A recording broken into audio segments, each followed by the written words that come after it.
So, January 28, 1986. It's a date that, for a lot of us, is just seared into our memory. It's when one of the most incredible machines ever built just came apart, live on television for the whole world to see. But this wasn't some freak accident. Not at all. It was the end result of a long chain of engineering choices, miscommunications, and just intense human pressure. We're going to break down exactly how a tiny flaw in this massive, complex system led to absolute disaster. And there it is. This is the image. It's tough to look at, even now. And you have to remember, on board were 7 astronauts, 7 people, including Krista McAuliffe, who was about to become the first teacher in space. Just imagine, millions of people, kids in classrooms, were watching this happen live. 73 seconds. That's it. That is all the time it took from the moment of liftoff to that. Just over a minute. So in this explainer, we're going to get into the nuts and bolts of it. The engineering, sure, but also the human decisions that led right to this moment. How on earth did this happen? Okay, so to really get this, we have to go from the big picture, the whole shuttle, and zoom way in. We're talking about a single critical part, and it all starts with the design of those massive rockets on the side, the solid rocket boosters. So here's the whole shebang, the full space shuttle stack.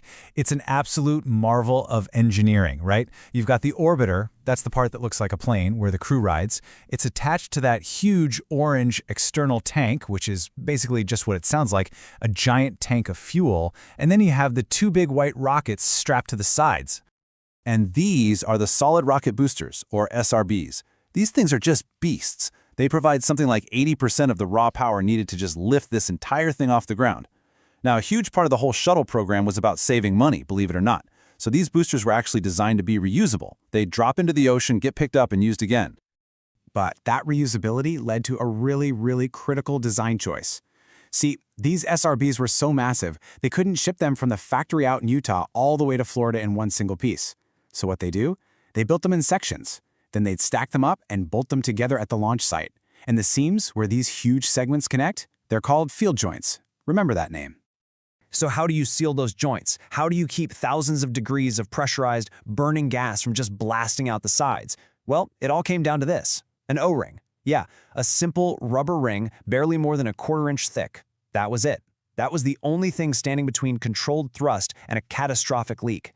Each joint had 2 of them, a primary seal and then a backup, just in case.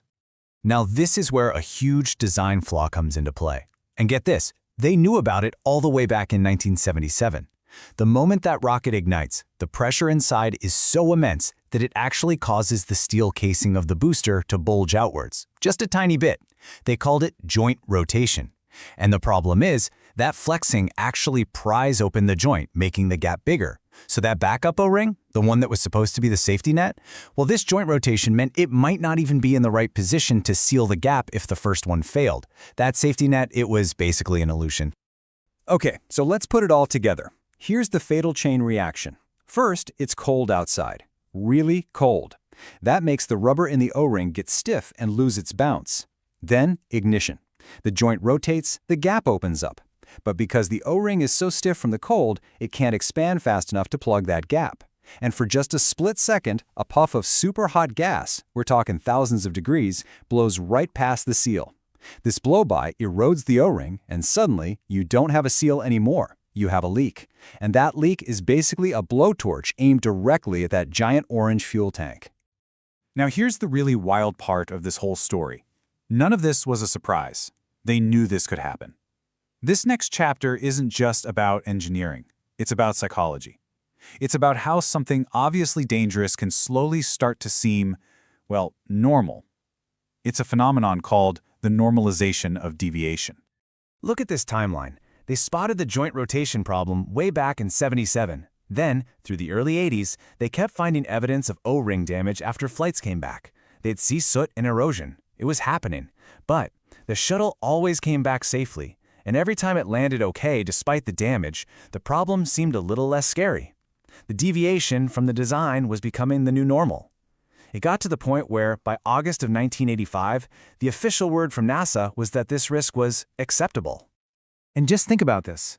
1 month before NASA called it an acceptable risk, an engineer named Roger Bourjali, who worked for the company that built the boosters, wrote this memo. I mean, read that. It's not vague. He's saying it is my honest and very real fear that they could lose a flight. He saw exactly where this was headed and was practically screaming about it, trying to get his bosses to listen. It's absolutely chilling to read now. So that brings us to the night before the launch, the final 24 hours. And this part of the story, it's less about O-rings and more about people. It's about pressure, it's about communication, and it all boils down to one single fateful phone call. So it's January 27th, the night before the launch, and the weather forecast comes in. It's going to be cold, like record-breakingly cold for a launch, down at about 36 degrees Fahrenheit. For the Thiokol engineers who knew all about how these O-rings behaved in the cold, this was a massive red flag. The alarm bells started ringing, and they scrambled to set up an emergency call with NASA. And on that call, you had two totally different arguments. The engineers at Thiokol were saying, look, the coldest we've ever launched was 53 degrees, and we saw the worst O-ring damage on that flight. We have zero data for launching at 36 degrees. This is an unacceptable risk. But the NASA managers, they pushed back. They said the data wasn't conclusive. They pointed out that some blow-by it happened on warmer launches too. And this is key. They flipped the script. Instead of the engineers having to prove it was safe to fly, NASA was basically telling them, you have to prove to us that it's unsafe. And that is a much, much harder thing to do. You can just feel the pressure in the room, right? The shuttle program was behind schedule. Everyone wanted to get this mission off the ground. And this quote from NASA's project manager for the boosters, Larry Mulloy, just says it all. My God, Thiokol, when do you want me to launch? Next April? It's pure frustration. He's basically daring them to give him a reason, a perfect, data-driven reason to scrub the launch. And then, this happened. This is the moment that sealed the deal. The Thiokol managers asked to go offline to have a private discussion. Their head of engineering, a guy named Robert Lund, was still refusing to sign off. He was holding the line. And his boss, his senior VP, turned to him and said this, take off your engineering hat and put on your management hat. What does that mean? It means stop thinking about the data, stop thinking about the risk, and start thinking about the schedule, the budget, the relationship with your biggest customer, NASA. It was a call to make a business decision. And that was that. The managers at Thiokol overruled their own engineers. They got back on the line with NASA, reversed their position, and gave the official recommendation to launch. The call ended, the decision was locked in. I think we all know what happened the next morning. But watching it unfold, second by second, and knowing what we know now, it just shows you how fast those engineers' worst fears came true. Okay, ignition. Look closely. Not even a full second into the flight. Right there. You see that puff of black smoke? Down by the rear joint on the right-hand booster? That's it. That's the O-ring failing. The disaster has already begun, less than a second after liftoff. The crazy thing is, the hole was temporarily plugged by byproducts from the rocket fuel itself, a temporary, fragile seal. So for almost a full minute, everything looks fine from the outside. The shuttle is climbing, everything seems normal. But then, at just under 59 seconds, that temporary plug fails. You can see the first flicker of a flame, and it doesn't stay a flicker for long. It grows into a massive, focused plume, that blowtorch we talked about, and it's pointed right at the side of the external fuel tank. And then, at 73 seconds on the dot, the fuel tank gives way. A massive explosion, and the entire vehicle is just ripped to pieces by the incredible aerodynamic forces. It was all over. You know, looking back now, it seems so obvious, doesn't it? Of course the O-ring was going to fail, but that's a cognitive trap. It's called the retrospective fallacy. We're judging them based on an outcome they didn't know yet. You have to put yourself in their shoes.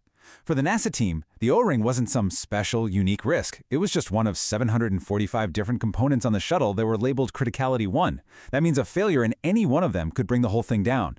And because they'd seen O-ring damage before and nothing happened, that specific risk had faded from a bright, flashing warning light into just background noise. They didn't know this was the day they'd go over the cliff, because they had flown so close to the edge so many times and always been fine. And that really leaves us with the big, uncomfortable question. I want you to honestly ask yourself this. You're in that teleconference. The data isn't perfect. The pressure from your boss, from your biggest client, is immense. You have a track record of this exact problem not causing a disaster. You know it's a risk, but you don't know it's the risk. So, what call do you make? What decision would you have made?